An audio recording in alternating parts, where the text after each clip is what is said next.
एक पिता की दर्द भरी कहानी। एक गांव में एक छोटा सा बच्चा था। उसके पिता तो थे लेकिन माँ की मृत्यु हो गई थी। पिता सारा दिन काम करता और अपने बेटे को पाल पोस कर बड़ा करता है।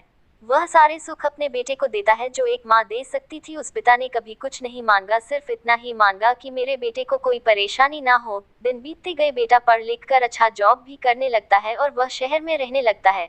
कुछ दिन बाद वह अपने पिता से मिलने आता है और कहता है, पापा मुझे कुछ पैसों की जरूरत है। मैं चाहता हूँ कि शहर में ही जमीन लेकर अपना घर बना लूँ। पिता इस बात को सुनकर बहुत खुश होते हैं। सोचते हैं कि मेरा बेटा है, एक ना एक दिन नाम करेगा। एक पिता की दर्द भरी कहानी। जिंदगी भर की बचाई हुई पूंजी को निकाल कर अपने बेटे को दे देते हैं। बेटा शहर चला जाता है और उन पैसों से अपना घर बना लेता है।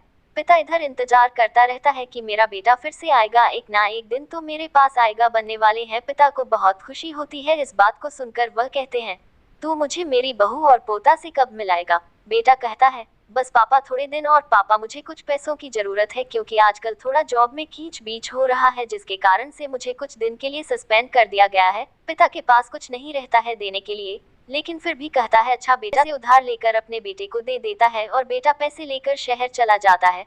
बरसों गुजर जाते हैं। पिता सोचते हैं कि मैं तो अब दादाजी बन गया हूँगा, मेरा बेटा पता नहीं मेरे नाती को लेकर कब आएगा। फिर सोचने लगते हैं, समय नहीं मिलता होगा इसलिए मेरा बेटा अभी तक आया नहीं, वरना आया जरूर होता। तब तक महाजन 2-3 आदमी को लेकर उस पिता के घर पर आता है और कहता है कि आपके वादे के मुताबिक मैं पूरे 3 महीने बाद आया हूँ अपने पैसे ले जाने। पिता कहते हैं, मेरे पास पैसे नहीं है देने के लिए। महाजन कहता है, जब पैसे देने नहीं थे तो आपने मुझसे उधार क्यों लिया?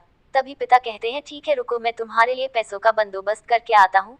और वहाँ के नजदीकी अस्पताल में चले जाते हैं। वहां जाकर अपना ब्लड डोनेट करते हैं और अपनी एक किडनी बेच देते हैं और उस महाजन का कर्ज छूटा कर देते हैं।